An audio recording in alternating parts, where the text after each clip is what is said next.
There are worlds out there where the sky is burning. The sea's asleep and the rivers dream. People made of smoke and cities made of song. Somewhere there's danger. Somewhere there's injustice. And somewhere else the tea is getting cold. Come on, Ace. We've got work to do.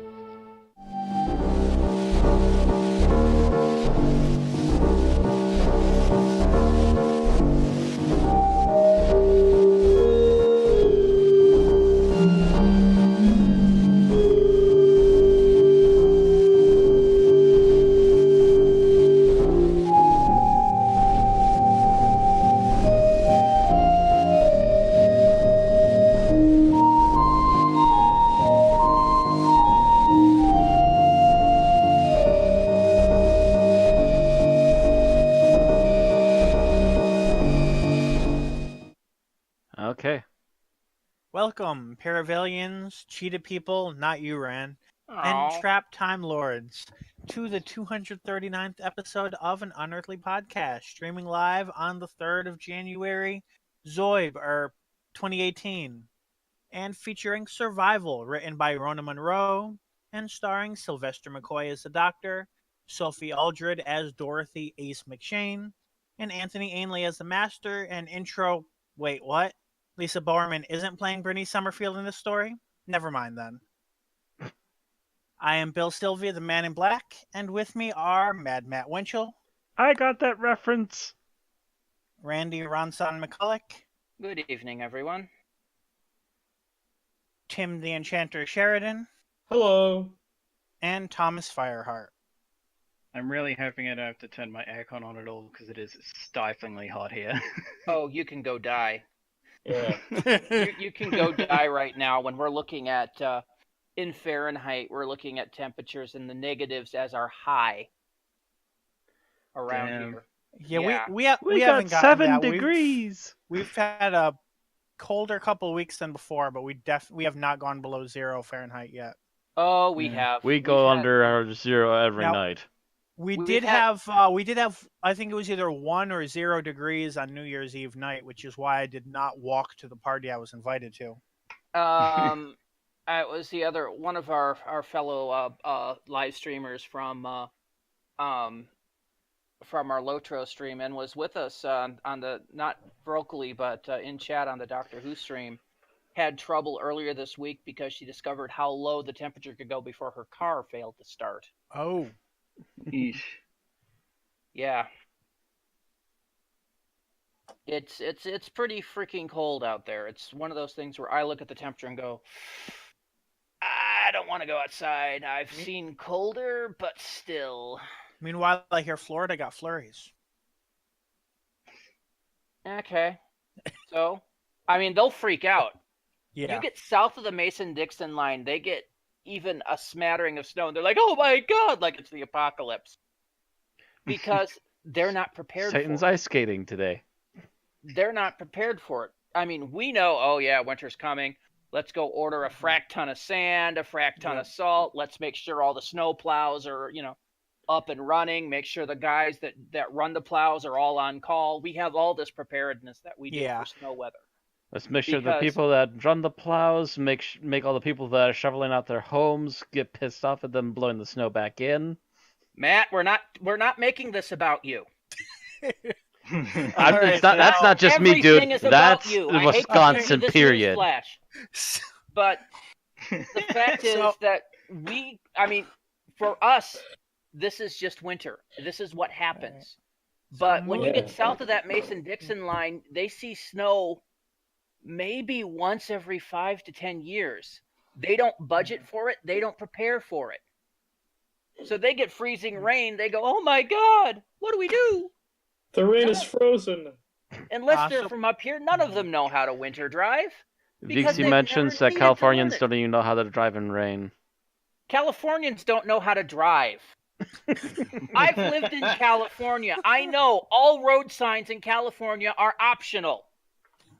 I have been in California and watched people go up a wrong way intersection, up the point where cars are supposed to go out and merge onto the freeway. He's laughing, so he's not saying no. So moving on from that, Erin Romeo Moon Burke is recovering from the flu tonight, so she will not be with us in voice, but she will be with us in spirit. And in notes. Yep. And in coughs in the background. Occasionally, it seems. And if Tim sounds a little mushy in the speaking, he had dental work recently. Like today. Yeah. I didn't know if it was today or yesterday. I just heard he'd had dental work, so it's like... He said the bleeding has stopped. It was unexpected. I was supposed to just go for an evaluation, but then they said, "You're here, let's do the work." Okay. Yeah. They don't want to do that with me because they're going to have to put me under. Because I see a sharp drill going towards my mouth, I'm going to start using martial arts. I don't care. Don't care if I don't know the martial arts, I will still use them. There's a drill coming to us, says, "Ha! Venusian Aikido, lie down."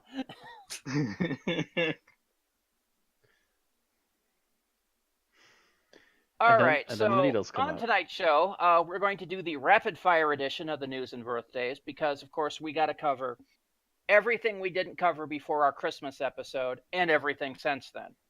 So that's basically 2.5 weeks of news, something like that. And yeah, for that, it doesn't seem like there's as much as I expected.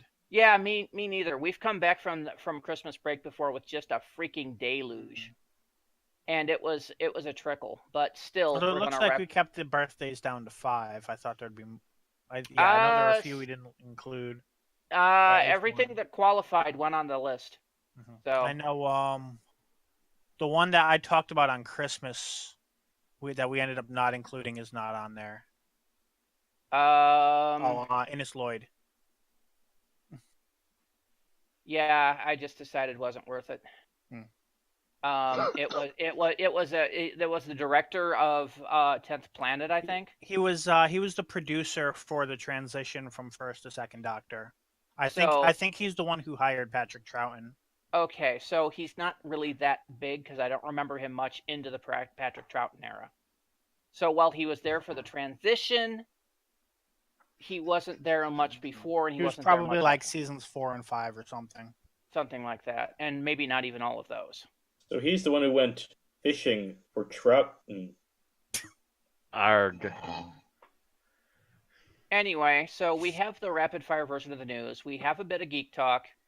Mostly it's going to be Bill, Thomas, and myself.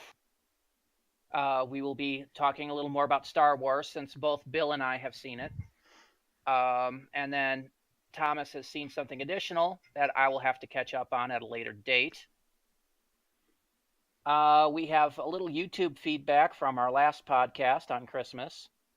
Yay. Then, of course, we've got the 5-minute challenge and our episode review, our final thoughts, and our ratings. So let's go to birthdays, and starting with December 24th, we've got John Levine, Sergeant Benton, who turned 76. John retired from acting after Who, but he's apparently back conditionally with Big Finish now. I don't know how stable that relationship is, considering he's left from there once before. I don't know. I've seen some rather chipper pictures of him and some of the other people there, so... Yeah, maybe he's... It seems that they won him over. They probably gave him lunch. Lunch and then dinner.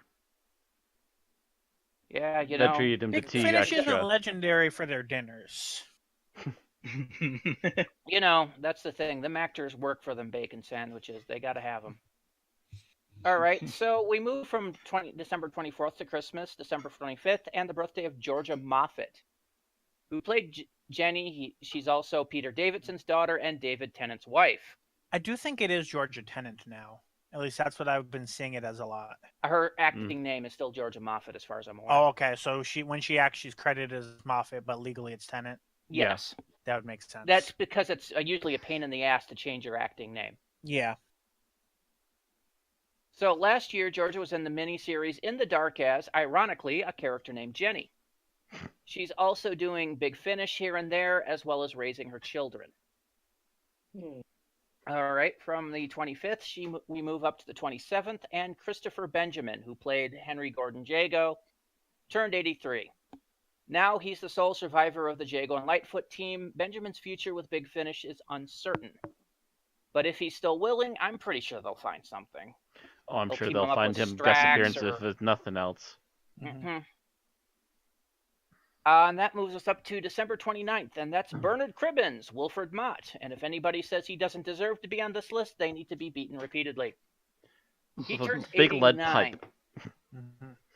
I haven't seen anything from Bernard recently, so he may be in semi-retirement now. I'm sure if they ever needed him to come back for Doctor Who for anything, he would probably be willing. As long as they also treated him to another bacon sandwich. Use him. And then January 2nd, they've got birthday of Deborah Watling, Victoria Waterfield, who would have been 70, but she died last year at 69. You'll have to excuse me. I just ate dinner not long before the podcast, so. All right, so that's our birthdays. So that moves us on to our news from the reactions and viewing of Twice Upon a Time, the Christmas special, which we covered last week. I'll start with the overnight figures. This would be the BBC One figures. And in the first night, it had an audience of 5.66 million viewers. These were the initial unofficial numbers. They had a share of 29.1% of the total viewing audience, which was the 5th highest for the day. Above them was EastEnders, Call the Midwife, Strictly Come Dancing, and Mrs. Brown's Boys. So and basically below Doctor what Who we've is been Coronation seeing... Street and Emmerdale. So yeah, we beat them. And Toy Story 3, apparently. Haha! Eat that Toy Story. And Harry Potter and the Prisoner of Azkaban. Alone, apparently. And Home Alone. Ooh. Oh yeah. I don't believe that.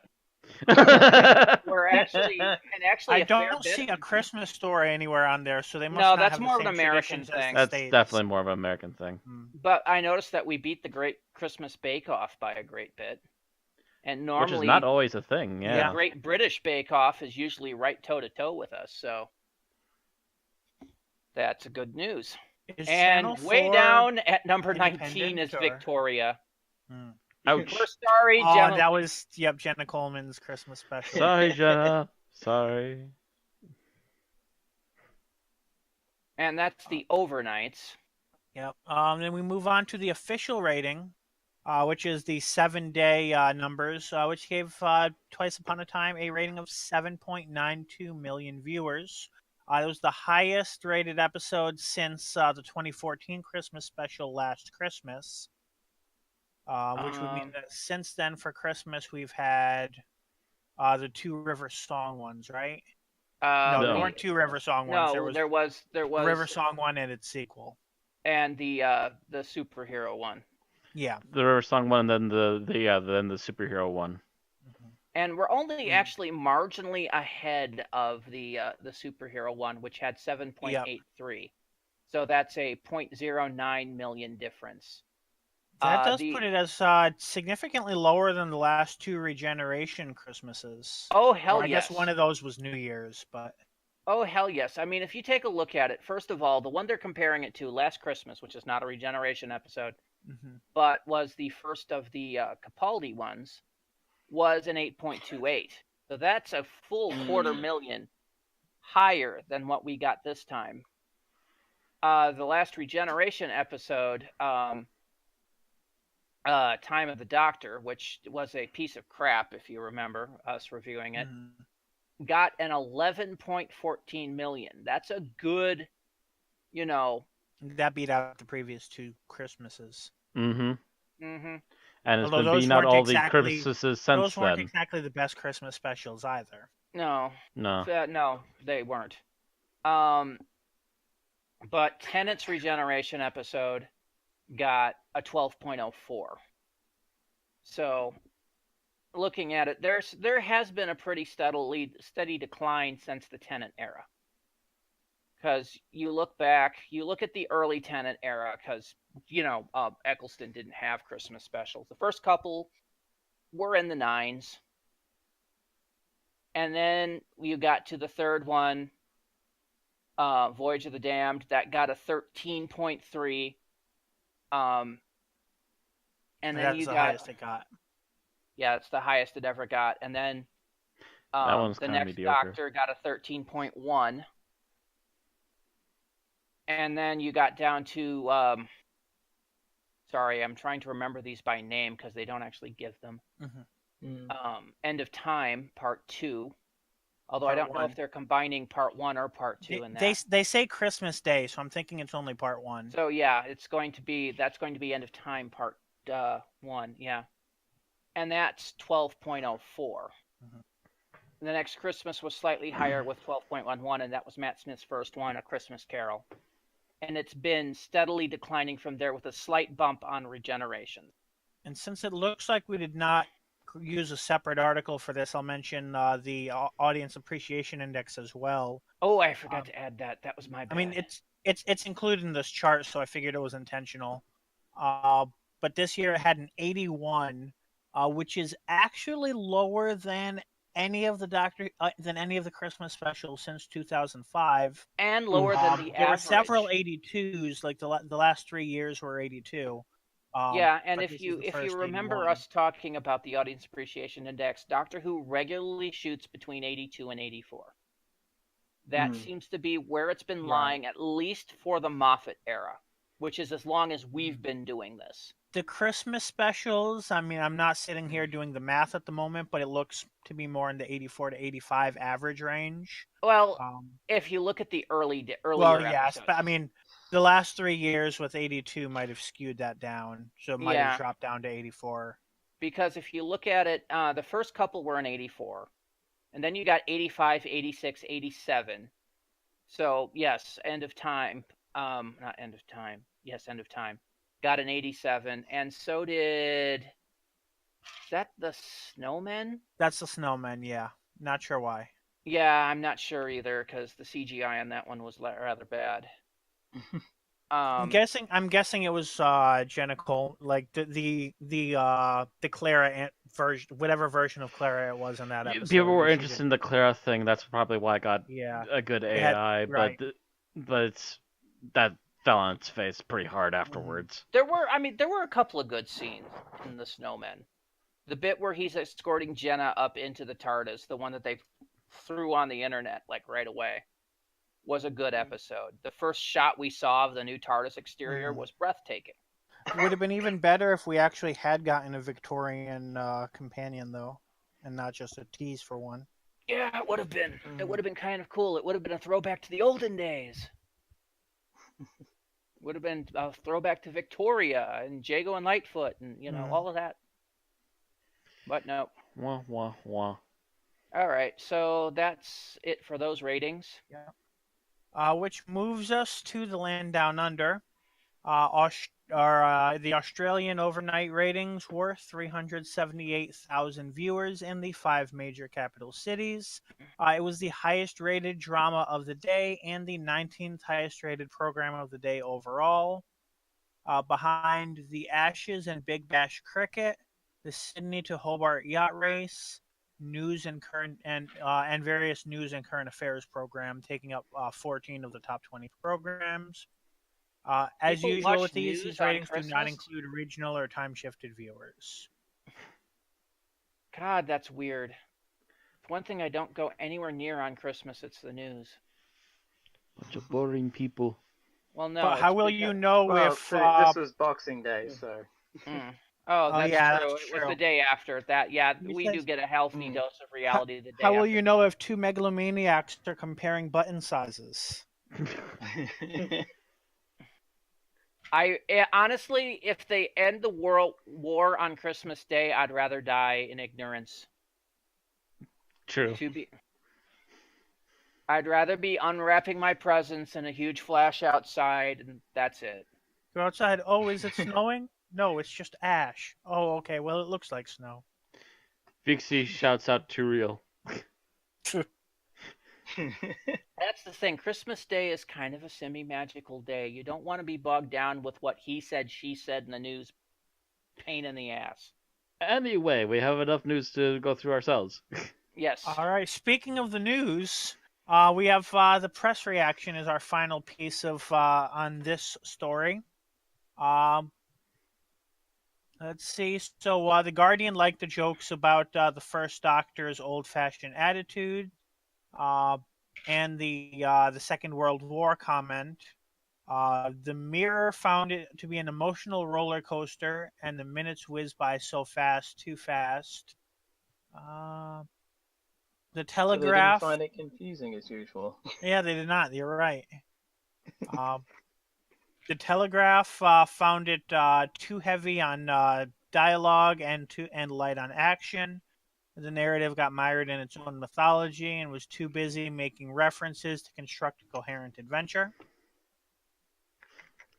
Mail.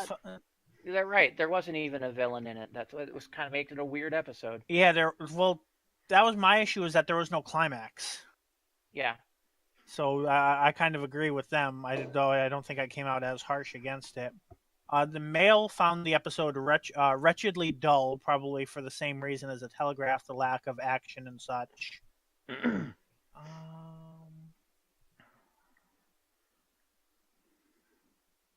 The Radio Times actually liked the references. They praised the nostalgia in the story.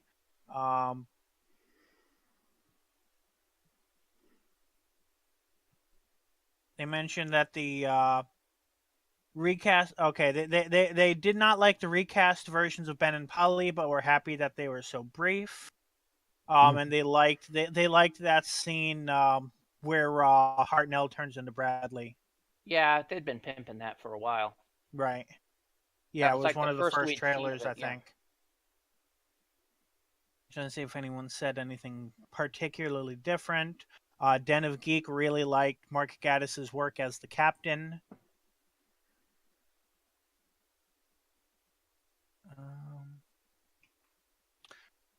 Stick to acting, Mark. Stay away from writing. Yeah, I kind of agree. Yeah, I don't think I've ever had a problem with his acting, but I've definitely had problems with his writing. If he does write, he needs someone else to back him up for the other half. And that other half not being Stephen Moffat. Yes. There were a few other outlets that praised the dialogue between the first and 12th Doctors, and otherwise that's the general tone of everything. Okay.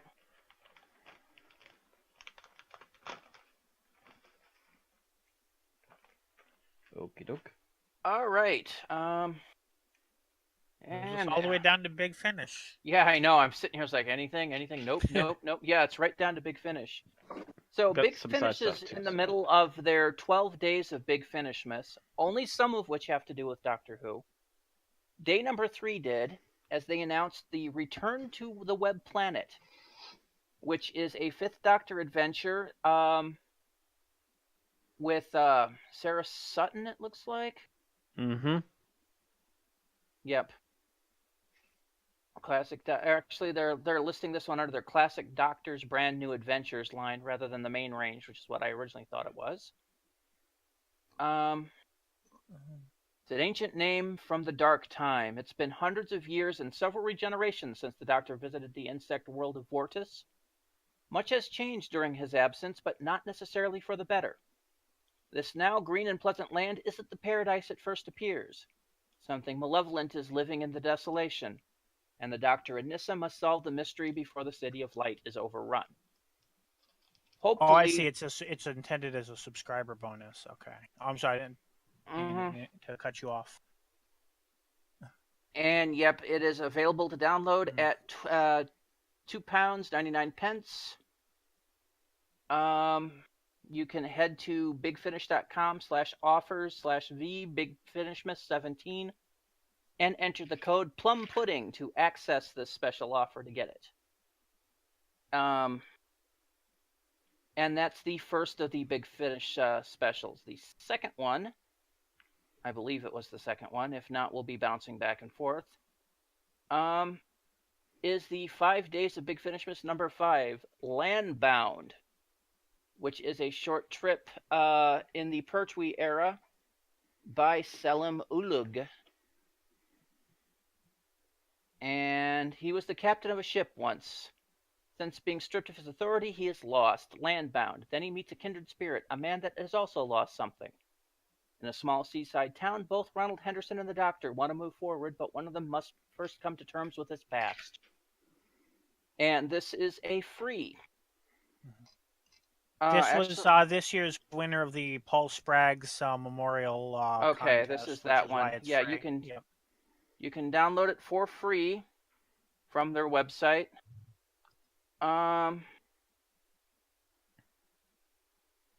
And you can also get the Fourth Doctor Tale Wave of Destruction for £2.99, also as part of the Big Finish myths.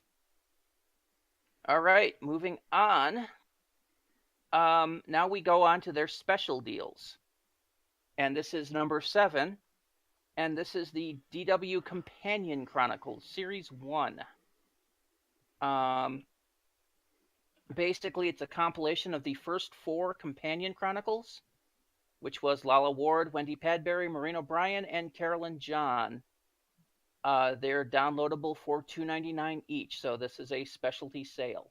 That's right. These are the ones that originally they did not have the download rights for them. They were only available on CD. Mm-hmm. It looks like they finally got around to renegotiating for those. Yep. A couple of problems is they had to renegotiate with a couple of estates because I believe Carolyn John is dead now. Yeah. So that was probably some of what was holding it up. Oh yeah, I don't mean like they were taking. I just mean that they if finally happened, not that they were dragging their feet. No, they probably had to go through some negotiations, and when the actresses that made them die, they just can't go. Can we do this? Yes, they have to talk to the people that run the estate. And I can't remember if Maureen O'Brien is alive or dead either, but either one of those two could have held it up.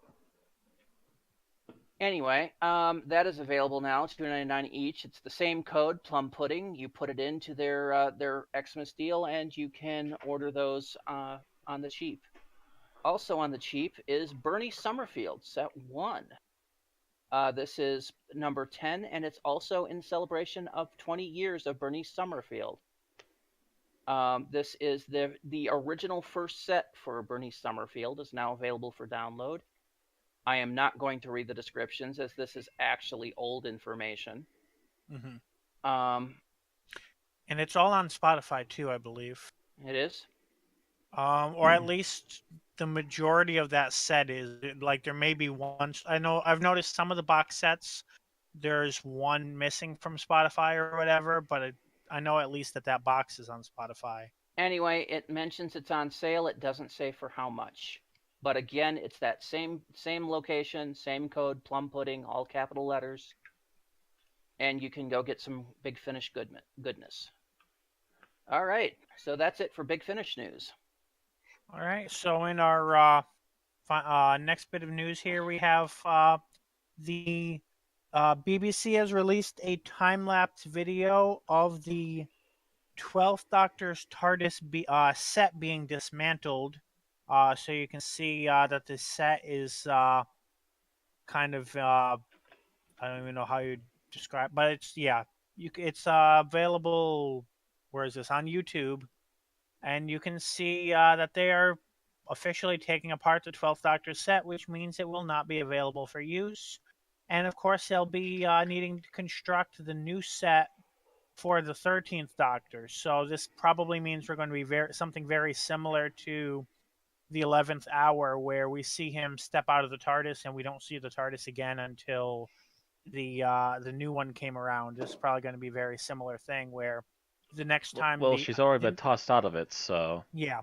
So probably the next time we see the TARDIS outside of maybe a repeat of that same scene will be the new set and probably the new exterior as well. And for those of you that were still, clinging to hope that some remnants of the 12th Doctor era would stick around, nope. The last vestiges are being swept away. I don't know, she might keep the shades. God, I hope not. If it's one thing you don't want to get from that, it's not the shades. Not unless you're using the shades and screwdriver as the shades displaying information that the screwdriver couldn't normally project or something. Kind of like he did with the sonar and when he was blind. That part I liked, but No, you don't want to use the shades. It's the screwdriver itself. That was kind of stupid.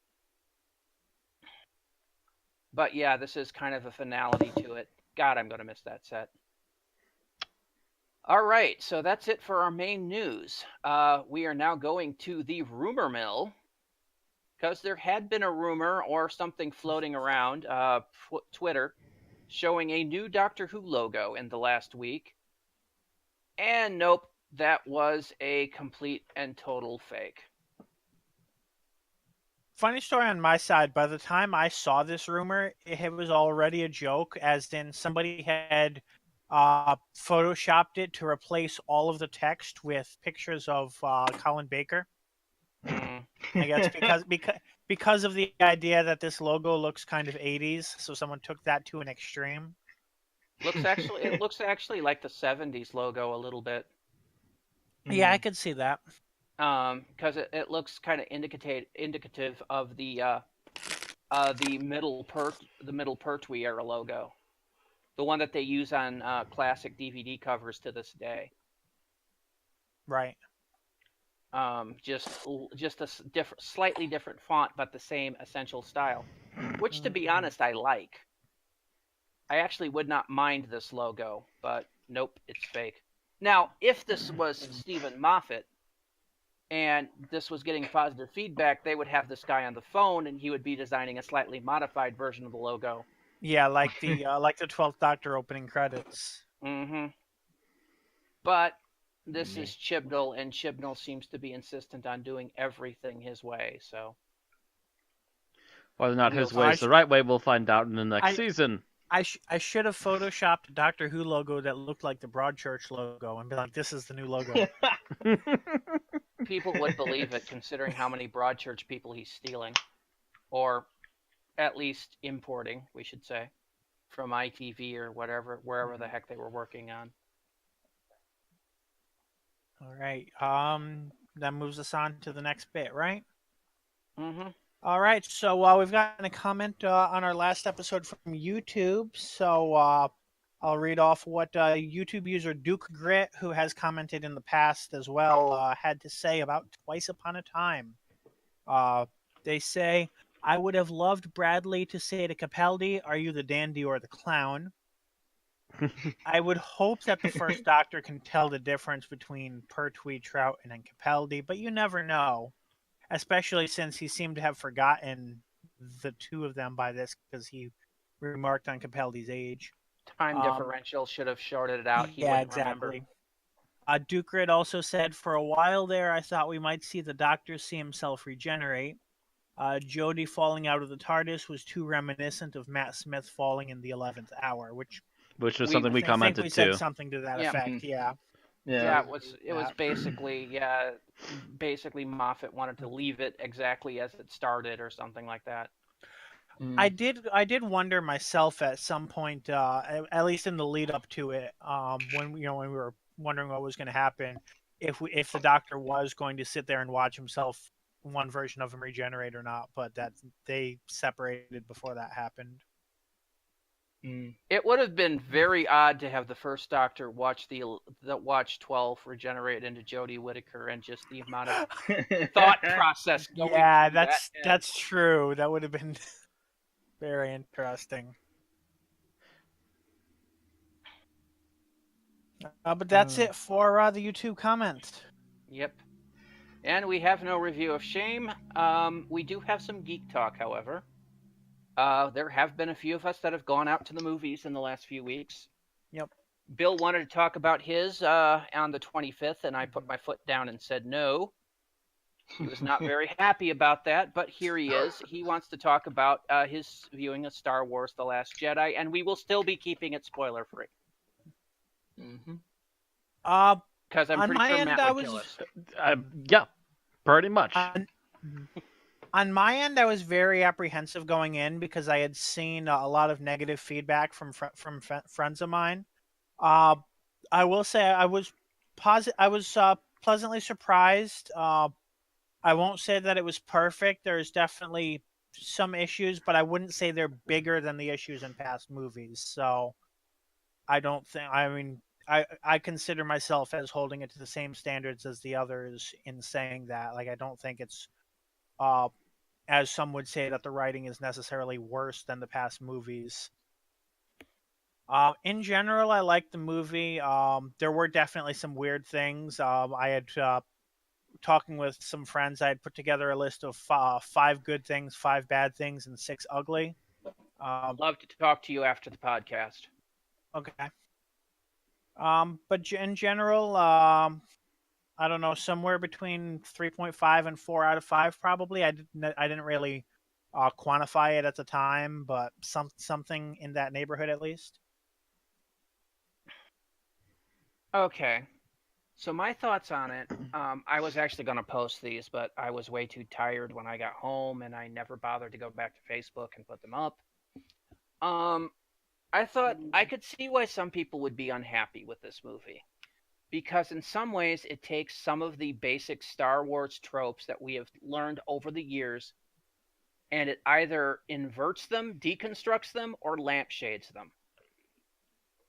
So it's almost in a few places like it's making fun of itself. At the same time, some of the dialogue was a little off-putting for me. It just seemed, a couple of things seemed a little too current dating, but that could have just been me looking at it through an overly critical eye. However, as the movie progressed, I was enjoying it more and more. They're pretty much all over the internet now, and they're not really a pure-on spoiler, but there's these little critters in the movie, these penguin-like creatures. Oh yeah, they're everywhere. Yeah. They were in the early trailers. Mm-hmm. Yeah. One of them was. They're pretty prevalent in the movie, and I enjoyed their existence in that. They were a little bit of comic relief in a couple of places where it was actually kind of needed. Mascot most of people like? What the hell's going on? Yeah, I know. Well, for one, these didn't talk.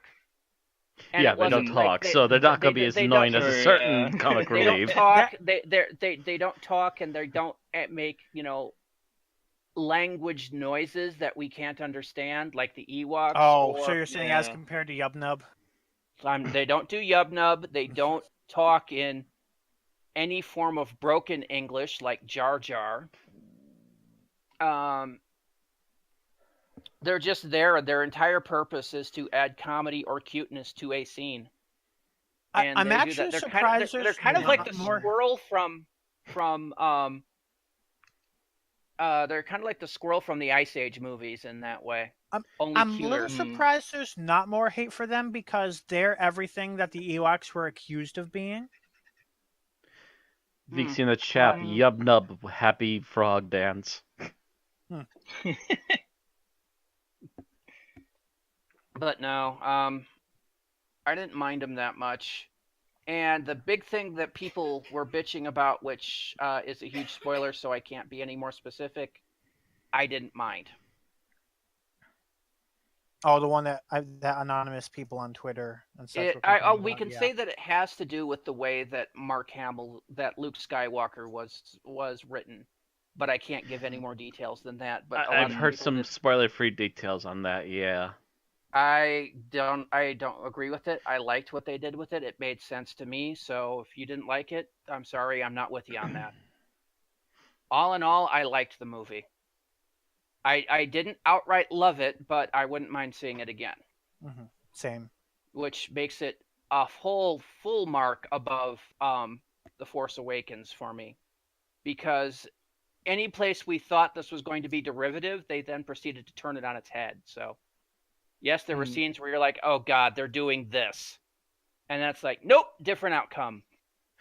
Then all of a sudden they just spinned it and just went, haha, it's a dreidel now. Oh, we're doing this. Nope. Yeah, DC says he liked the movie very much. Unlike Force Awakens, where it's basically the same goddamn plot. Different little bits, but the same overall plot. Yeah. No. So, overall, I liked it. I'd recommend seeing it. I wouldn't mind seeing it again. I don't know if I will or not because, there's a lot of movies to see and money is tight. I mean, I want to see Jumanji before the end of this month. And then I think next month is Black Panther. February is Black Panther, yes. Speaking of Jumanji, I believe someone wanted to talk about it? Yep. It's funny. I went into Jumanji with like, well, okay, this doesn't look like it'll be terrible. And there was like bits at the start where I was kind of like, oh, I might have made a mistake here. But then as it went on, I just found myself enjoying it more and more. Really, so long as you don't, and they kind of get away with it with the fact that as the trailers give away, so it's not a spoiler, that it's like they get sucked into a video game. That kind of lets you throw logic out the window.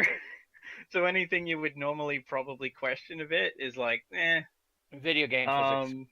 Video game logic, toss it. Honestly, I might be in the, I don't know what other people's opinions of The Rock's acting is, but I'm not a fan. I'm actually the opposite. I may not like the movie he's acting in, but I have not seen The Rock in a movie I haven't liked The Rock in. But generally, I liked his performance in this. Maybe it's just because he's not playing himself, or like his wrestling persona brought into a movie, because he's got to play the awkward kid being put into a buff dude's body. So he actually had to act instead of... So he has to actually emote, yes. They all had to emote as essentially as two characters at once. Yeah. And you can find out he can act, he was just getting typecast as The Rock. Yeah. Karen Gillan was kind of weird just because it's like, I just kind of wanted her to be using a normal accent for some reason. Having a Scottish like her not having a Scottish accent was like, God, I'm used to this with Nebula, but this is just kind of weird. What accent did she use? Just like a generic American sounding accent, basically. Gotcha. Can she say glass? I don't know if she had to. So, she probably had to say ass. I always look for anybody from the UK trying to do an American accent on whether they can say certain words. Certain words that Perry could not say without sounding distinctly British. I guess the main thing that I thought I would be like kind of rolling my eyes at was like the fact that Jack Black is playing like one of the girls gets sucked into it and ends up as Jack Black. And I thought, after a while, this is probably going to wear a bit thin, but to be honest, it actually didn't. So they didn't go too stereotypical I'm sorry, that with kind it. of humor is right up my alley, so that was actually half the reason I want to go see it. Other than the other half. So apparently they did it well, Ran. Thumbs Cool. up. Yeah, generally it's a good popcorn flick. I would definitely recommend people go see it. That said, if you don't like any of the actors involved with it, probably stay away from it. Well, here's the thing. I usually don't like Jack Black. I haven't seen a Jack Black movie probably since the last time Star Wars movies were coming out. But I like The Rock. Like I said, I never saw, what was it, the Tooth Fairy movie he was in? Yeah. So I can't count that one, but I've seen about every other movie The Rock's been in, and I've never been disappointed in his acting. The rest of the movie could be shit, but I still smiled when The Rock was on. I'm not sure if I've ever seen a whole movie The Rock was in. I remember I owned Doom. Doom. Or at least I owned it. I don't know if I still do. It was my guilty pleasure. Yeah, it's by far not one of the best, but not one of the worst video game movies ever made, and he played it all right. I always loved the tongue-in-cheek nods to the original game. Like, there's one point where he actually goes into berserk mode, and I'm like, yes! They switch to the first-person view. I'm like, oh god, yes. But no, I liked him in that. He did a Witch Mountain movie. He did a remake of Witch Mountain, yeah. Which was innately boring, except for his character. Because he was pretty much the straight man in that one, wasn't he? Pretty much. So yeah, there's a lot of. He was the one reacting to all the weirdness. I mean, it was a role that Will Smith could have played as Will Smith, and The Rock did a great job. He did a great job of being Will Smith. Of being The Rock, responding to that kind of thing. It was... I enjoyed that one. I enjoyed the rundown he did when he first came out. I enjoyed a lot of the stuff he did. So that was seeing him in this as an immediate draw. I know I'm going to hate Rampage already. I'm so on it. As long as it's not completely thuddingly dumb, I'll be okay with it. But I'm not going to be thrilled by it. I know the movie's going to make me angry by how they've changed the games, because the games were very dear to me back in the day. But no, I do really want to go see this movie. It's something I'm hopefully going to be seeing in the next couple of weeks. I won't go into detail about it too much, given how long we've spent talking about Jumanji, but I also saw Coco the day after, and I openly wept 3 times. That Disney movie? Like 15, yeah. I haven't wept at a movie since the end of Logan last year. I don't know if you ever saw Logan. Oh yeah, I saw it. I wept at the end of that. I mean, through the credits, bawling like a baby. I've always said, Logan's a very good movie. It is not a very happy movie. All right, so I think that's it for our Geek Talk. There's nothing really new out in video games that we haven't already talked about. We're still coming kind of off the flush of South Park and Assassin's Creed in the video game universe. Nothing really new on TV yet. I'm pretty sure we'll be talking about, I think it's Black Lightning, the new CW superhero show, probably in a week or two. I caught up on Runaways, and they finally... I'm still a week or two behind on Runaways. They finally started to get into a story and not just a 5-episode introduction. Yeah, I'm still a couple weeks behind on Runaways because we didn't have Hulu for a while, so I got to play catch up on that. Basically, by episode 5, they got to what should have been the end of episode 3. And I say that because they started as a 3-part pilot, so that really should have been the full team intro, which finished in episode 5. Anyway, they spent too much time on other things. I think I'm further in than that, but I can't remember where I was exactly. Yeah. And of course, all the other stuff is still starting up again. I've heard rumors that Inhumans has been canceled. I'm pretty sure it probably has. Oh, I wouldn't be surprised. Because nobody gives a shit about Inhumans. Everyone saw the first episode and went, wow, this is garbage. I know they're getting the X-Men back anyway, so it's no news. Oh, yeah. I'm kind of wondering, now that Disney owns Fox, the Inhumans, the Runaways, one of the characters is supposed to be a mutant. And I've been sitting here going, how the heck are they going to do this? Well, now they can't. They can because they have the rights. So I'm kind of curious how to this. And they said they're going to be integrating the X-Men and the Fantastic Four and Deadpool into the MCU. I want to see this happen. I can't wait for it to happen. I'm not sure what VC's referencing here. He's wondering if one of these had prehensile hair. I'm assuming it was either Runaways or if it was the Inhumans. That was Inhumans. That was Medusa. And they shaved her hair like within the first couple of episodes.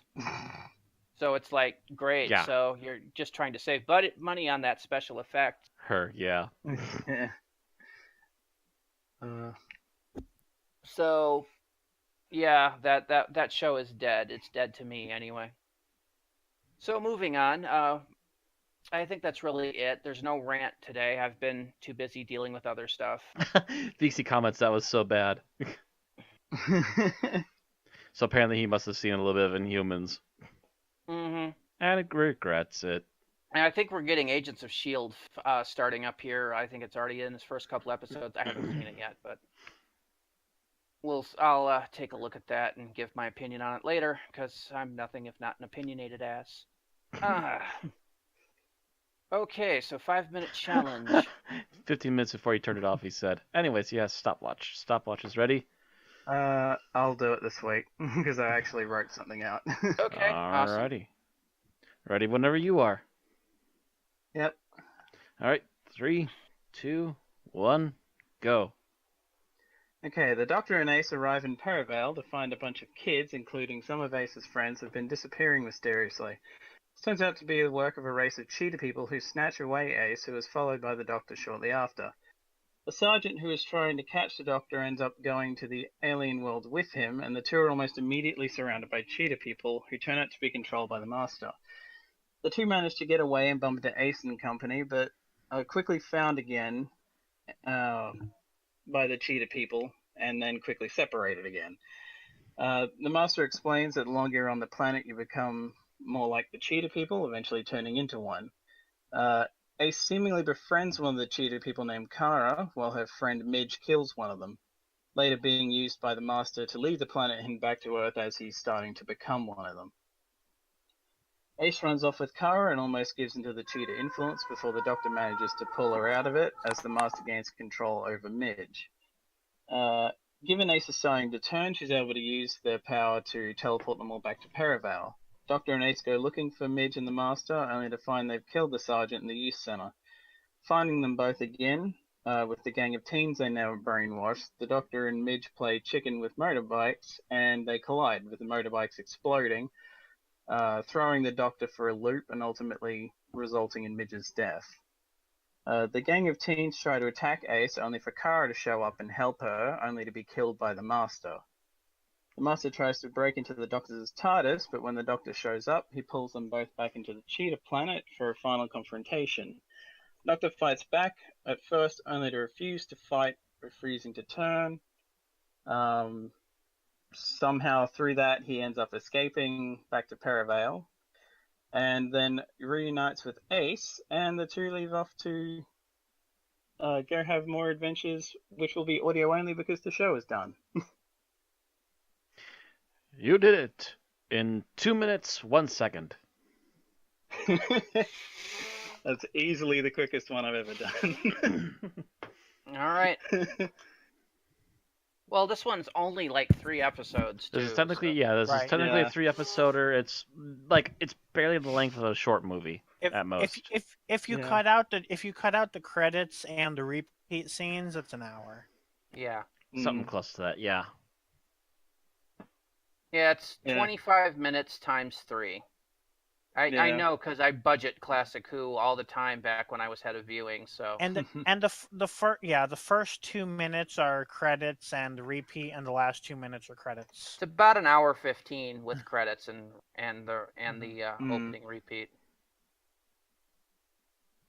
Either way, what we like, and Bill, you are up first. What we liked overall.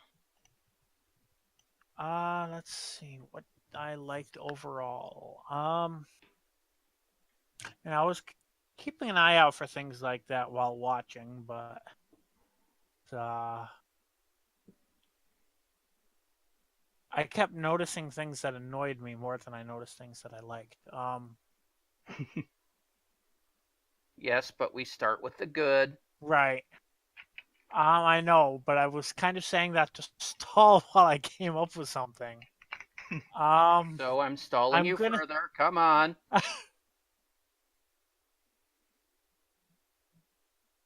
You knew this was coming. I know. I just didn't think I'd be first. You didn't look at the sheet. Your name is there first. No, because when I look, you roll the dice after I look, and it ends up that I see the wrong. You were up first last time, too. Exactly, so that wouldn't tell me if it was true or not. I'm going to have to pass for now, because I don't know. All right, so Thomas, you're next, because Bill is a moron. I guess it's like a general thing. I like the darker tone. of this story, which I guess I haven't seen much of McCoy's run, so I know that is like something that came into his run at some point that they just generally did. It starts with season 25. Things get a bit darker. There's still a couple of lighthearted episodes, but then there were a lot of lighthearted on the surface episodes with a darker theme, and then 26 it was pretty much dark. I think McCoy's seasons, from what I've seen so far, are really dark and somewhat surreal. Now, it's like I said, there's a lot of episodes in season 25 which on the surface are light and jovial, but you scratch the veneer and it's darker. Like Happiness Patrol, which the bad guy is literally a giant boiled sweet. Yet, if you watch the episode and listen to this, there's a lot darker stuff going on in it. Greatest show in the galaxy. The plot line: the Doctor and Ace go to a circus. Oh, that goes wrong real quick. And, Silver Nemesis, the beginning. The Doctor and Ace attend a jazz concert. And then get plopped into a dark end-of-the-world bitter scenario. With a supernatural group from the past, a army group from the present, and Cybermen. And then because season why not? 26, they just stop with the jovial and the first thing is the Doctor and Ace have to stop Morgan Le But I Fay. can never remember what actually happens in the episode, no matter how many times I watch it. Let's see, and then you see at season 26 first episode, the Doctor has to stop Morgan Le Fay from ending the world with a nuclear missile. Number 2, he has to stop Fenrir from taking over the universe and lock him back up in a bottle that he keeps sealed in a church in England. 3, they go back to this house in the Victorian era that is completely and totally creepy and run by the psychotic. I really don't know if we should call him human, alien, and housing a basically powerful divine entity. And then you've got this. So yeah, season 26, pretty freaking dark. Like I said, super freaking surreal. Glad you like the dark tone, Thomas. Unfortunately, it would have probably continued to get even darker if it kept there going. had been more seasons. But no, apparently Michael Grade said no. All right, Matt, how about you? What did you like about this episode overall? I like the timing, the pacing of it seemed to be pretty spot on. They wasted like 0 time and got deep into things pretty quickly. Well, they kind of had to in this. They had to because it's a 3-parter, but they could have still gotten clunky or janky somewhere, or or stayed too long in one spot and fast forward through another spot. They seem to find the right pattern for this one. Well, in this era, when they came back from hiatus, Michael Grade cut them back from 26 episodes per season to 13. So they did this by saying, we'll do 4 storylines, 3 3-parters, and a 4-parter. The 4-parter, I think this season was either Battlefield or Ghostlight or something. No, it was like that. 2 3-parters and 2 4-parters. Okay, so they even got an extra one at this one. Because I know the Time in the Ronnie was a 4-parter, and I think everything else in 24 was a 3-parter. So yeah, they got like 14 episodes a season or something like that. But they had to do that by cutting down the amount of stuff, which meant they had to cut pretty much any filler from these episodes. So that made it tight and more paced. And then, of course, when Doctor Who came back in 2005, they're like, no, you can have a full hour, but you're only really doing 1 story a week, except for special occasions. So they had to tighten up the story even further. And one of our biggest complaints about modern Who is the story should have been longer. Yeah, it seems to be a problem, particularly with Moffat. So about a 3-parter is where you can have a nice tight story, apparently. Mm-hmm. All right, Tim, how about you? I liked the opportunity to see where Ace comes from and the sort of people she hung out with before she met the Doctor and before she got kidnapped in that alien ice planet thing. Yep. You know, and since you mentioned that, Aaron agrees with you that getting some background and character development out of Ace, and barring the first serial, that's literally what this season was about. Yeah. Mm-hmm. A lot of the season was Ace background, essentially. Yep. Yeah. I mean, Curse of Fenrir, one of the characters that Ace winds up dealing with is either her mother or her grandmother. The character she speaks with is her grandmother. Her mother is the baby. Yep. Which freaks Ace out to no end. Oh, I think I've seen a little bit of that one. And then in Ghostlight, they're investigating a house that Ace freaked out and burned down a couple years prior to joining the Doctor. So it's basically conquering that part of her past, and then you get this, where she goes back home and tries to say hi to people and gets caught up in an adventure. Yeah. Which, by the way, is one of the first cases of a companion stopping back home to say hi to people. This would become a regular trope in the new series. Unless you count Tegan's arc. Yeah, but she actually left the TARDIS and came back. Yeah, we didn't really see any aftermath of anyone she knew. Yeah, we didn't drop by and say, hi, Mom. Oh, by the way, Auntie Vanessa's dead now. I'm sorry.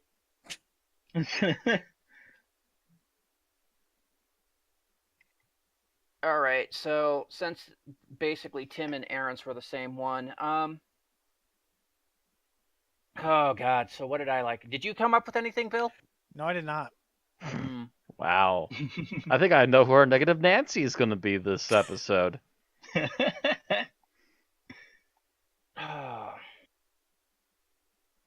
What about me? I think I liked a lot of the analogies that were in this episode. They would bring up stories that I was familiar with as a kid, so I always liked that part. The "you don't have to outrun the tiger" was, one of the ones that my grandmother used to tell me. I think this is the first time I actually heard that one. Nope. Like the first time I watched, not today, but like the first time I watched it. No, I had heard that one from my grandmother. I'm pretty sure I've been aware of that one since like at least middle school. So that was something I liked. What didn't you like about the episode? And Bill, do you have something this time? So for this, I'm going to go with the choreography. There's a lot of moments. The Doctor and the Master, a few other things, but especially the cheetah people. Even when they're supposed to be like mauling somebody, like they're just like grabbing somebody's arm and like I'm guessing they couldn't afford a choreographer and the director was just like, to do a thing. Because it really didn't seem like there was any direction to what like they were supposed to be doing with their bodies during fight scenes. Yeah. And I know that's one of those things that normally you hire an extra person to cover that, and the BBC, I'm sure, did not shell out. This was directed by Alan Waring. Who was mostly Coronation Street and Emmerdale. In other words, not action shows. But he had also done Greatest Show in the Galaxy and Ghostlight. So he has at least 2 previous episodes of experience. Mm-hmm. Ghostlight was mainly talking. I don't remember how much action, other than Sylvester McCoy being Sylvester McCoy, was in Greatest Show in the Galaxy. I think one setback they might have had with the action, though, is apparently it was, like, stiflingly hot, and they were, like, almost passing out. I was wondering about the temperature when they were filming, because those first suits had to be hot as hell unless they were having some really cold temperatures and faking it in that quarry. Yeah, it was almost 38 Celsius, 100 Fahrenheit on the shooting days for the scenes on the God, Cheetah People that planet. would have been murder. Where was the shot anyway? One of the extras. One of the extras removed her costume, also revealing that she was wearing next to nothing underneath, and simply walked off the set, causing delays while they had to find a replacement. The battle at the climax of the story was recorded and is set on the site of an ancient hill fort at Horseenden Hill, Perivale. So it was shot in Perivale. Yeah. Oh. Majority of location recording was done in and around Perivale, with small sections shot at nearby Ealing. So there. So yeah, it was just, they must have recorded this in like midsummer. It aired in November, so that would make sense. Yeah. Yeah. And it was just hell of a time to hell. put people in fursuits and make them run around in the rock quarry. That's right, because I think all three of them were on set around their birthday, which is in August 26th, I think, or somewhere that week, when Anthony Ainley, Sylvester McCoy, and Sophie Aldred share a birthday. I think they were all on set for their birthday, so that would make sense. On this week's episode of Doctor Who, the Doctor and Ace attend a furry convention that goes awry.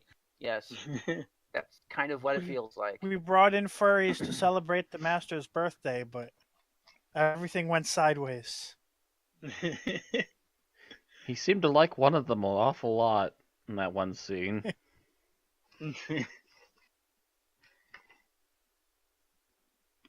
All right, so we're on what Bill didn't like. Thomas, how about you?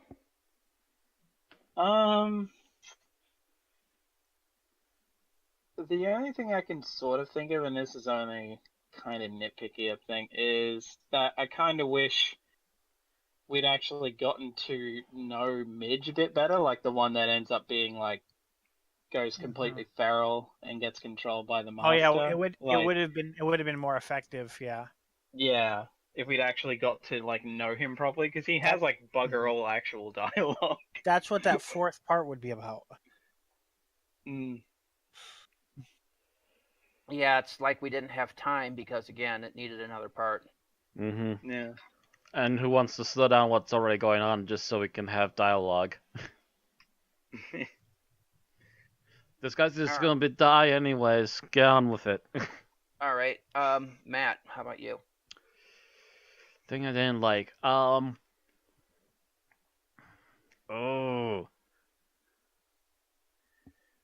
Overall, I think some of the actual effects are a little bit chintzy.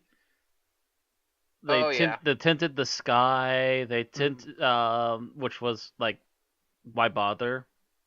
It's old 60s Star Trek special effects, and you got to remember. This is the 80s. They could have at least done 70s.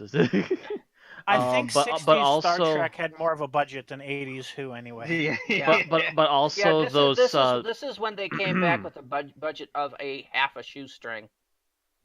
But also the other effect that constantly irked me was the teleportation effect, which was essentially just a screen white out with a central circle point. Yep. And that's shit that you could have done a lot better, very easily. I mean, I can do better.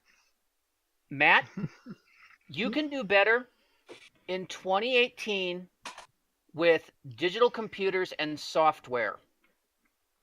Yes, and I know I can do it with film too. It's not that hard.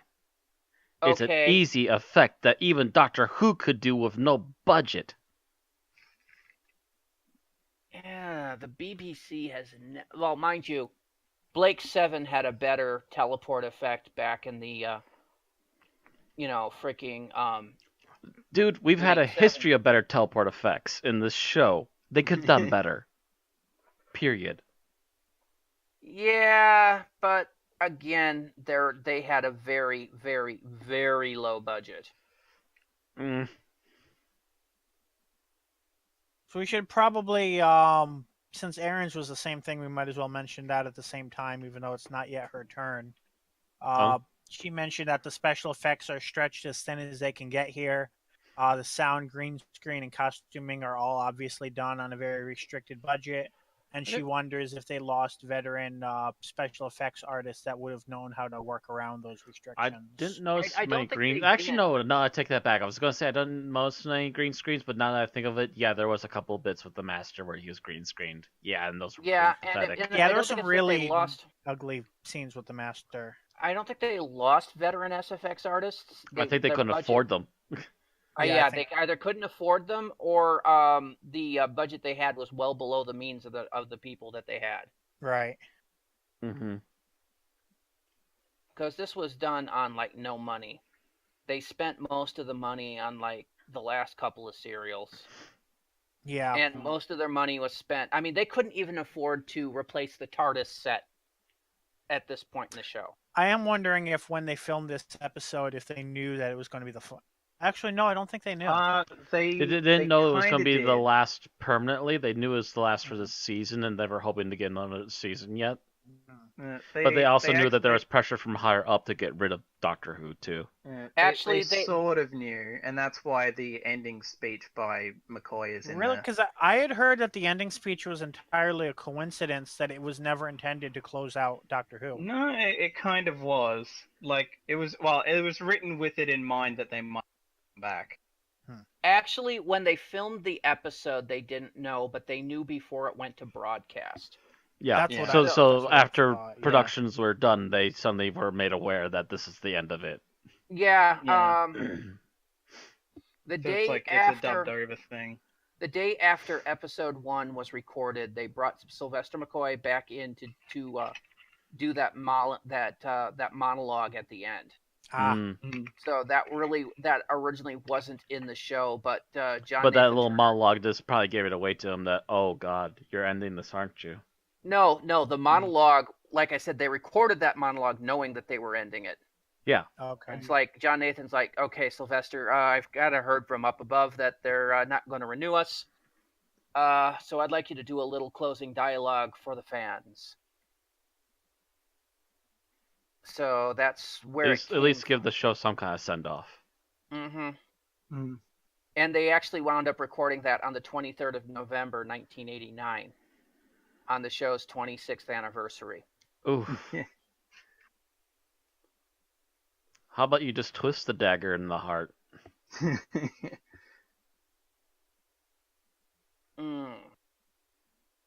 And by the way, it wasn't until the following August that the production office was closed. So. Well, yeah, because they had to make that episode which we shall not name. No, that didn't come out until 1991. I was going to say that. I think that was a while. Well, I don't know when they actually filmed it. But actually, excuse me, it didn't come out till 93 because it was for the 30th anniversary. So that was well after the production office had closed. Oh, okay. That was literally John Nathan Turner getting a bunch of people together. So it's not official. I refuse to make it official. I refuse to acknowledge its existence. What episode? I don't know what you're talking about, Bill. Just like Highlander 2. I'll acknowledge Highlander 2. I'll acknowledge that it's crap, but I'll acknowledge it. Have you seen any of the other variations of it? It's still crap. It's just lesser crap. At least they got rid of it being the future or something. Or aliens. Mm-hmm. Anyway, so we were up to Tim. Mm-hmm. Okay, something I did not like in general. Okay, this is a really nitpick, but the point of view shot of the person being chased at the beginning, and then besides, doesn't. I don't think it lines up with the cheetah person on the horse. No, yeah, those shots looked way too high, both of them.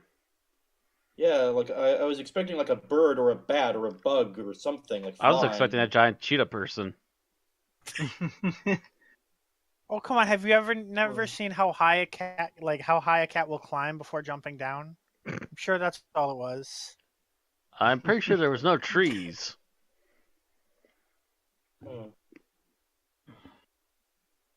All right, so we got Aaron's bit, and we talked a bit about the special effects. In some ways, all right, so what I didn't like overall, in some ways, the cheetah costumes themselves weren't bad. The close-up ones were really good, but some of the far-away ones. The writer apparently really didn't like them. Yeah. Anyways, Randy? How they were portrayed and done was terrible. I'm sorry, my inner cheetah person is screaming outrage at these. But they don't even go fast. Well, I think they use ride a fucking horse. What? Right. What's that? They use freaking horses. So what was being said? But anyway. You don't ride horses. You chase horses down. Right. Yeah. I could understand if they only did it for like endurance, but you never see them like outrun a horse. Yeah, you never see them outrun a person. On there for like a couple of minutes. And it's like, I could run forever. No, you're a cheetah. You can run for about 45 seconds. But no one can top you during that 45 seconds. Or shouldn't be able to. And then you have to stop because you'll overheat. Yeah. So, yeah, somebody didn't do their research. And I know they're technically supposed to be aliens, but why call them cheetah people? And really, do they really look that much like cheetahs? Right. They look like tigers. Some of their markings. No, they look. They look like tigers with spots. Some of their markings are dead wrong for cheetahs, but they're supposed to be aliens. And they had wolfhounds. The headpiece was okay. Anything below the neck was horrible. Yeah. And by the way, what's with the werewolf howls? Yeah. Oh, thank you. I was going to bring that up too. Yeah, starting with the master, it's instead of cheetahs, and cheetahs can't roar. By the way, to let you know, because there are two types of cat on Earth: those that can roar and those that can purr. You will never get a purr out of a lion or a tiger because they're the roaring kind of cat. Cheetahs are one of the few large animals that are the purring type. So they will make mews, they will meow, but they can't purr, or they can't roar. Yeah. So instead of roaring, they'll hiss. As an expert on cheetahs, they're just portrayed wrong, and that was from a writing perspective on down. And God, I need tuna now. Because the funny thing is, apparently the writer wanted like basically face paint, I think, mainly, or like very little prosthetics or something that they could act with. Yeah, but at the same time, that probably would have fallen off in the heat. And then, actually, that probably would have done better because they could have been more air cooled. Mm-hmm. They wanted cats. Yeah. They wanted cat, and instead they got freaking somebody that went, this worked great with the Ewoks. Facepalm. Yeah, I think it was one of those things where they were like, oh, this looks terrible. Here, quick, throw some stuff over it. Mm-hmm. But yeah, a few of the close-up faces were fine, but there's a number of them that are pretty lumpy and just don't work. And they were obviously background cheetahs. Yeah. And then the costumes themselves, from the neck down, were kind of mixed bag.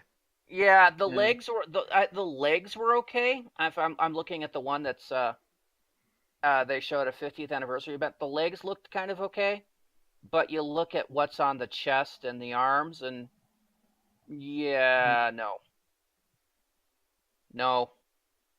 Next, okay, so scenes that we liked. All right, so Bill. Yep, and I'm not going to say I like the whole scene because I already mentioned the issues with the choreography and everything else. But I like the one where we not say choreography because I start wanting to burst into song. Fight choreography. No, not that. It's too close to Christmas. We watched White Christmas on Christmas, and there's a song in there called Choreography. But the scene where the doctor is basically like, no, you can't fight the cheetah people. They'll kill you, this and that. And then everyone else, strongly including Ace, just immediately goes ahead and manages to fight them off completely.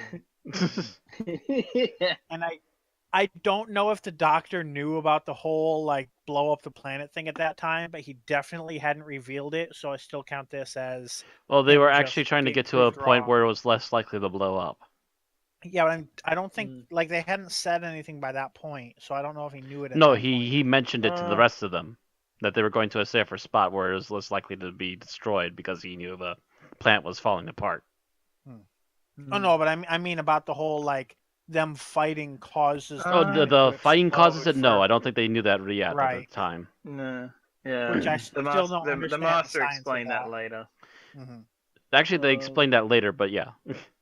I think he did know though that fighting a cheetah person caused people to turn into cheetah people. Yeah. Yeah. So that's the reason he was not fighting. But I don't think he explained that until later either. Mm-hmm. You know, this was supposed to be favorite scene, Bill. I know what I'm saying. My point was he got proven wrong by, at least by what he said, regardless of what he knew. That doesn't seem like much of a. That sounds like a complaint more than it is a favorite scene, like a Bill. nitpick, yeah. It sounds like the doctor is like, no, you'll lose, and Ace is like, fuck you, and then wins. To lose is to win, and they who win shall lose. The Five Doctors. It all comes full circle. Fight me, Bill boy. Okay, Thomas. Hopefully you're more rational than Bill at this point. Because I don't know where Bill's going. Yeah. Yeah. It's kind of how I envision it in my head. Makes it better than it probably actually is. But the scene where that midge guy dies, just because it seemed more like it was the master compelling him to die rather than him just kind of naturally dying. Even though like apparently he was supposed to have like all this thing of his looking like his face was melting and shit, and that's what led to it, but like they couldn't get anyone to stick around that late, so they were like, oh fuck it, we'll just chuck some dirt on your face. But even then, I think it actually works better without it, just because it's like the way I took it was, the master he was injured, and the master just forced him to just give in and die. Yeah.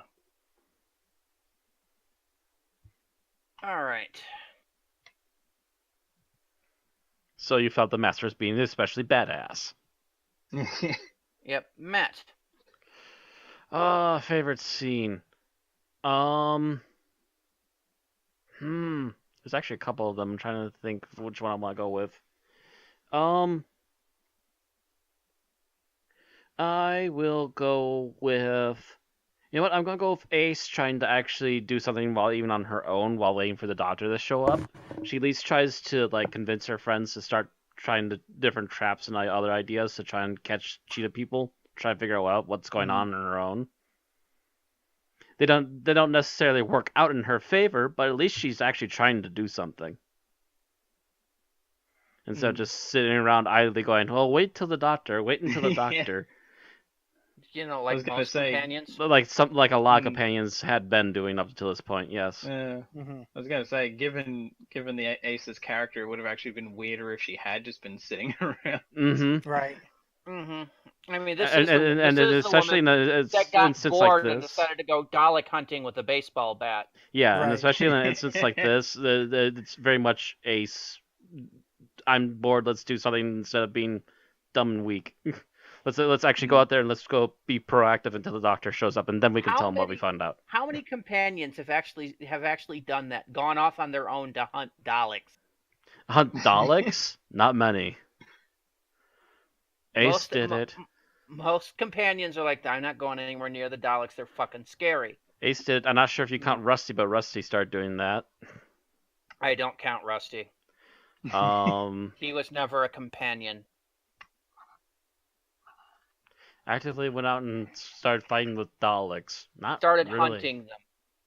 I mean, others will fight with Daleks if they have no choice, but they're not going to Well, go I mean, out like, seeking actively going off after them at any given point on their own.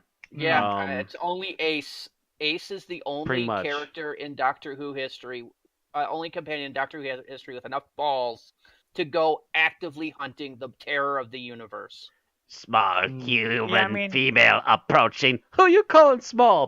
There were a few companions that had plans to blow up the Daleks in the 10th Doctor era, but they didn't go mano a mano. Yeah, they're not going. They're not saying, I'm going to use this actually, baseball bat. You know what? No, I can think of one other companion. Captain Jack. He did it twice. Died the first time. He didn't go hunting them. He was just kind of like, this is the last stand. This is the place where I'm most likely to slow them I'm in down. the no-win scenario, yeah. Well, that was the first time, but then he actively started fighting them while trying to find the Doctor during... Oh gosh, what was it? End of Time? Not End of Time. No. And Journey's End. Journey's End, yeah. I think. Stolen Earth, actually, I think it was. Stolen Earth and Journey's End, yeah. So he technically only Jack and Ace. And Rose, but that was kind Rose a little bit, but she was mostly just... She didn't really purposely go hunting Daleks much either. She maybe shot one or two of them and just went, "Hey, I'm looking for this place. Can I find a doctor?" And I honestly don't think Jack was going Dalek hunting. He's going Doctor hunting, and he has to do it through the Daleks. We've spent a lot of time. Anyways, moving on. We have the time, Bill. Anyway, yeah. So Ace gets a lot of cojones there. And Bill, stop playing with it. Okay, so Tim, I believe, is next. Best scene. Best scene, the Doctor on the motorcycle. I will say it was action-packed. Yeah. Oddly shot in some spots, but I'll go with it. And it seems fitting that it was the 7th Doctor on the motorcycle. Mm-hmm. And then eighth would use one again.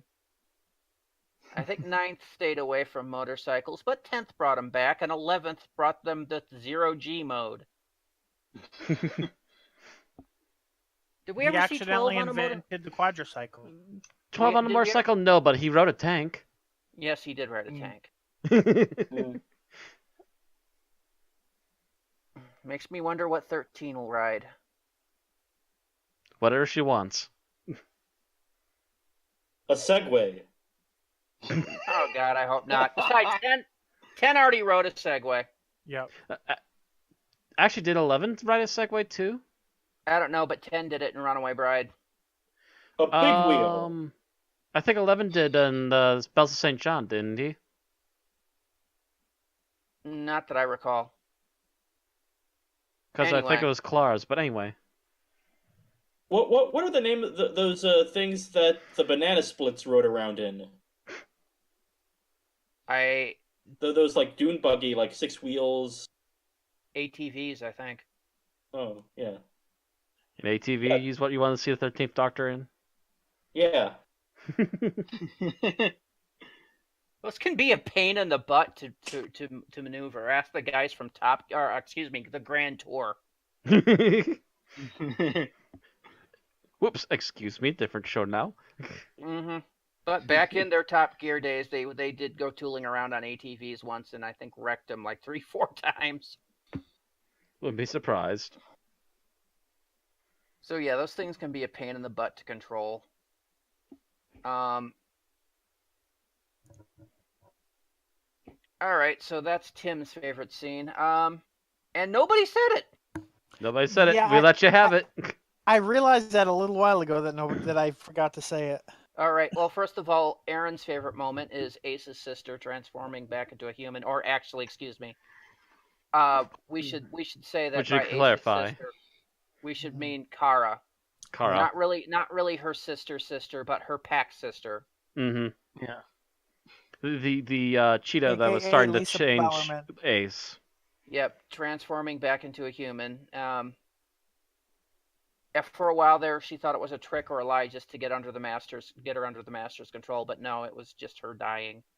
I just realized Lisa Bowerman's intro to Doctor Who, she's a cheetah person, and then later on, Benny would have a son that was half dog. Kind of a non sequitur. Anyway. You don't think those are that's a symmetry there? Not really. Anyway. So I will say it, just so it's said, my favorite moment is the monologue at the end. Because it was a beautiful ending to the show. Always kind of brought a tear to my eye. And the first time I saw it, I didn't even know that was the finale to the series. I was watching it in 1991 on PBS, and it wasn't until a couple of weeks later that we got the announcement that Doctor Who had been canceled, and I was heartbroken at the time because this was my favorite show on TV in the late 80s. I mean, we all moved on and we embraced Star Trek and Deep Space Nine and everything, but when I heard it, I was the only one that was, had the little candle and was lighting it for Doctor Who. I was a member of a sci-fi club in the 90s, and I said, we were, all things science fiction, and we'll the new episodes of this and that, and the upcoming Battlestar Galactica, and I'm like, and Doctor Who, and they just looked at me like I was some insane little person. Who's insane now? They all thought I was mad. I'll show you all who's mad. But anyway, I always loved that monologue. I've tried to quote it a few times. I can't do it anywhere near as well as Sylvester McCoy. The tea's getting cold. So the worst scenes. Let's get it out, people. Bill. I'm going to go with the Doctor and the Master's wrestling match, or whatever the fuck that is. It combines the poor fight choreography, the fact that apparently the director seems to have been telling all the actors, especially Sylvester McCoy, to overact for this entire serial, because he just does a lot of screaming that he doesn't do in other. Not to that extent. Well, you got to remember stories. that this director is essentially a soap opera director. And if it's one thing soap opera directors do, it's to get their actors to overact. It's quite possible the director looked at this episode and thought it was a gigantic lemon, and so just basically wanted the actors to chew the scenery. And maybe people will feel some emotion. But then there's also the fact that it even doesn't make sense at the end, because they don't use a human cheetah to get back, so the Doctor just apparently magically teleports to Earth for no reason. Yeah, they hand-waved it away like his supposed non-wish to fight the Master reset everything, kind of. Yeah, I always wondered if which is really ridiculous. I always wondered if that was the opinion. That was the point the planet blew up, and for whatever reason, they didn't know that the energy would send them back to point of origin. I don't know. They've never really explained it. I really want to grab the novelization sometime and see if they fixed anything. Yeah. Who did the? Let me see who did the novelization. I think the person who wrote it might have. I don't know. I actually do not see. Oh wait, it was the Rona Munro did the novelization. Yep. So yep. We'll have to see how it looks in the book sometime. I'll have to check the used bookstores, see if I can find a copy. Look for it online or something. But not right now. Okay, Thomas, how about you? What was your worst scene? Bill kind of took mine, or at least not so much he took mine, but one I was thinking of, so let's see. Okay. Another one that I was kind of thinking of was when the Master's back on Earth and he's trying to convince Midge to be like his minion or whatever, just something about that. The way the guy playing Midge plays it is just so like I can't take it seriously at all. It's just kind of hilarious. It's got that really dopey look. Yeah, it's like give it like I almost kind of thinking back on it when I was watching it back. I was thinking, God, wouldn't it be hilarious if you just started talking in a Gollum voice? I feel like Ainley was like tripling down on the camp in this one too, which probably contributed to that feeling. Yeah, it's just you just want someone, him to just walk up and go, "I am the master, and you will obey me," and just get the scene over with there, Right. All right, so Matt, how about you? Least favorite? Least favorite scene. Any scene with that animatronic, goofy-ass freaking cat. And you just stole Aaron's. Why do you and Aaron pick the same things for every one this week? Well, apparently we were on key on this one. Aaron, by the way, said that animatronic cat from the beginning was so stilted and unnatural looking, she thinks it brought back nightmares from when she saw it as a kid. Doctor Who should just stay the fuck away from animatronics. That said, I think that would actually be a plus in this sort of situation because you would almost think so. It's so creepy and weird that it almost would work, but it doesn't. It just comes off as really stilted and broken. It's just not a for children. For children, that thing's gonna be weird and terrifying. For adults, it's ugly and stupid. Well, you got to remember, back at this point, Doctor Who was a children's show. Was labeled by the BBC as a children's show. No, yes. It was a children's show. It was meant for kids. When it came back in 2005 and on, it was basically labeled as a family show, meaning it was supposed to be good for adults and children. They actually get better budget as a family show than they do as a children's show. By example, Torchwood was an adult show and Sarah Jane Adventures was a children's show. Children's show also has apparently come in half-hour blocks as opposed to hours, which family shows get. I believe its current form, it's listed as a family drama. I'm pretty sure they were able to cut corners with Sarah Jane Adventures because they already had half the stuff made for Doctor Who. Correct. Throw some paint on the Slovene. Hey, you've got a better Slovene. Yay! The thing is, they were another trading... suit from last season from Doctor Who. Sure. They actually kind of traded props back and forth during the Russell T days. I wouldn't be surprised. Yeah, that cat just kind of kept thinking, wow, in like a couple of years in the late 90s, we'll have Sabrina the Teenage Witch, where they have a much better. Again, that's Sabrina also the Teenage true. Witch was also done in America with an American-grade budget. In the 90s. And not being controlled by a director who hates and despises the show, i.e. Michael Grade, was when dealing with Doctor Who.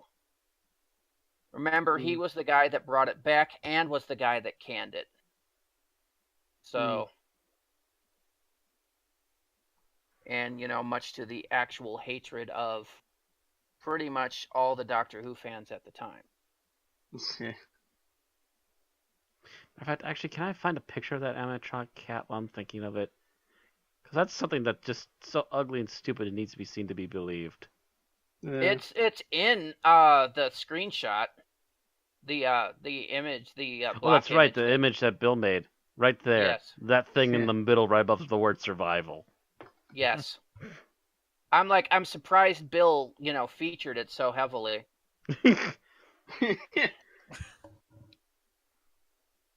I looked at that thing, it's like, does it have mange as a kid? That was my thought. Did it have mange? And now I'm looking at it, it's like, that's a horrible animatronic. Does it have mange? Does it have buck teeth? Does it look like its head's about to rip off its own skull? Okay, so Tim, how about you? Least favorite scene?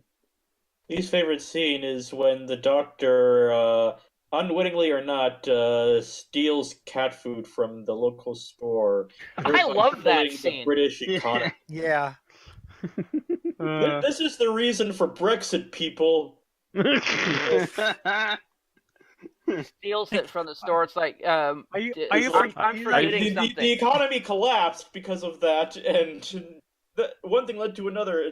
It's trickle down economics. Man. If it makes you feel any better, Tim, I think the store owner was eaten by the Cheetah people later anyway. Oh. So it would have gone under anyways. Oh god, here we go. I found an even clearer close-up picture of that cat. There. Look at it in all of its cross-eyed glory, too. Matt, let it go, let it go. Too late. God. One thing that Vixie, that thing is horrifying. One thing that the members of this podcast need to do is know when we move on to let it the fuck go. And I'm looking at you, Bill, and I'm looking at you, Matt. All right. I could look back at you too. I was gonna say, yeah, you do the same things you yell at me for, so that's why I don't take it seriously when you do. Yeah. Yes, but I'm not gonna point at me. 2 against 1. So be it. So who are we on now? It would be Aaron, but Matt took technically we covered me and Aaron at the same time. So Tim? No, Tim. Tim just went. So it'd be you, Randy. Yeah, any scene with that freaking martial arts director. Freaking asshole martial arts director, and he doesn't learn even when he has the humbling experience. Yeah. God, I hated that guy. Even Ace says to him, "Thanks for saving my life, Doctor and Ace." And he just writes it off. I mean, he's so stereotypical. He reminded me of the Cobra Kai dojo master from Karate Kid. Pretty much. Less competent and more of a dick. And that says something because the Cobra Kai dojo master was a total dick. This guy manages to make even more of one. I love how he's so in denial that he's literally in rags trying to get back to his class to teach the kids more stuff, and then just gang him up and kill him. Yeah. I mean, I didn't like the fact that they killed him, but I didn't care that much because he was such an ass. He was such a superfluous, annoying piece of work. So, bleh. I just didn't, every time he was on, I just didn't want to watch. Okay, so we're done with our good, our bad, our best, our worst, so it's time for final thoughts. And Bill, you're up. Okay, I thought that I liked this episode a bit more, but then again, a lot of it got overshadowed in my memories by the really over-the-top ending scene that everyone always quotes that I mentioned as my least favorite scene. I mean, there are some good points to it, such as the ending monologue. There were also things that were attempted in the writing that failed in the execution because of apparently the fact that the budget was some pocket lint. Altogether, the episode was not done justice and didn't really come off very well at all. All right. So, Thomas? This is the first time I'd ever seen this, and I did not know what to think going in. But honestly, having watched it twice, I actually enjoyed this. Like, there's obviously a lot. There is faults, very obviously in some cases. But honestly, it's just one of those stories where if you kind of tune that out enough, you can at least, it's at least one of those things where I didn't find anything like absolutely horrible so much as anything that I found to be bad I at least could laugh at, so I could get some entertainment out of how bad certain things were. All right. That everything? Yep. All right, Matt? Overall, I think the story was an interesting one. The problem seems to be the execution of the said story. At least they didn't waste time too long on certain parts and just got through and done with it.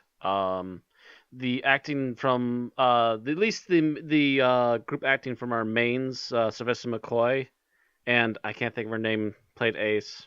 Sophie Eldred. Sophie Eldred. At least the two of them worked really well together, no matter what it seems.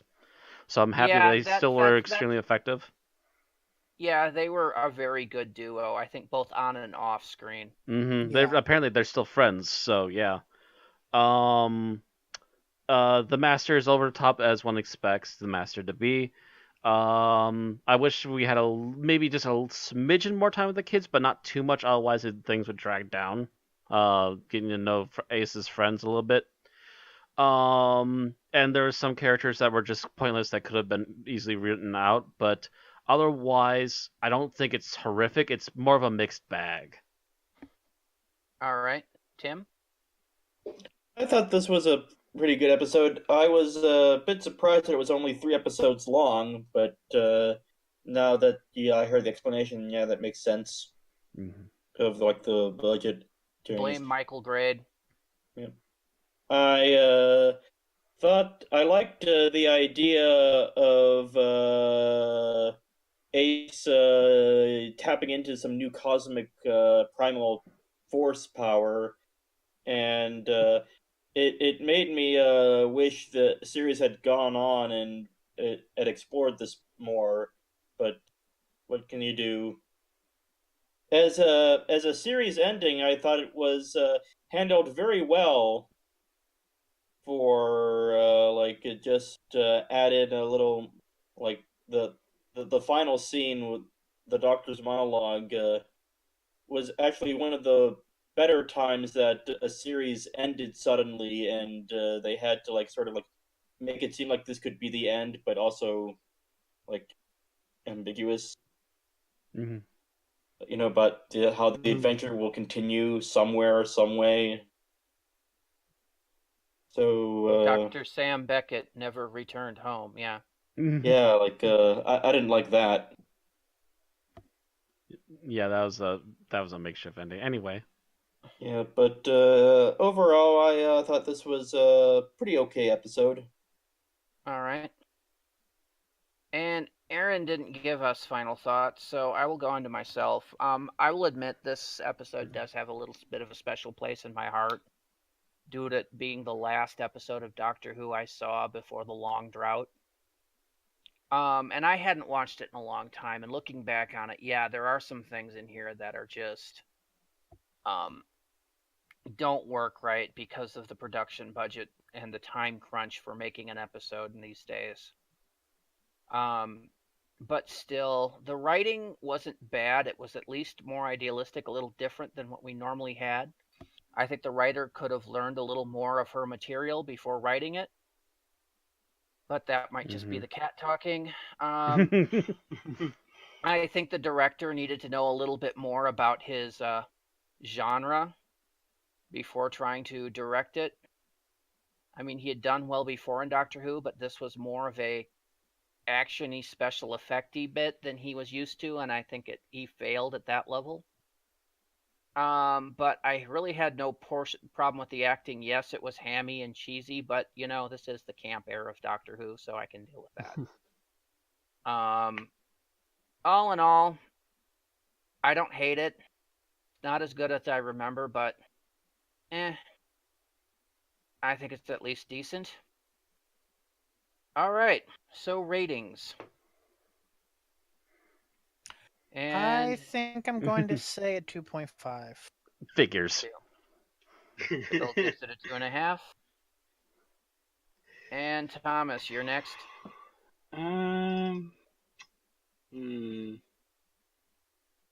Let's see.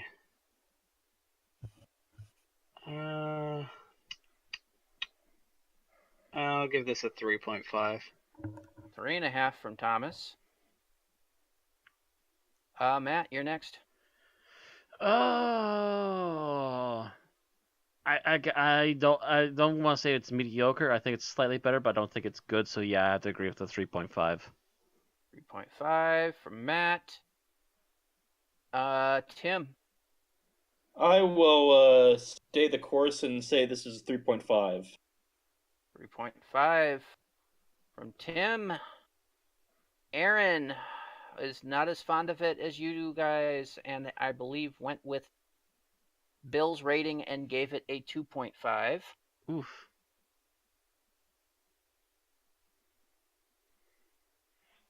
And I'm going to split the difference and give it a 3 flat.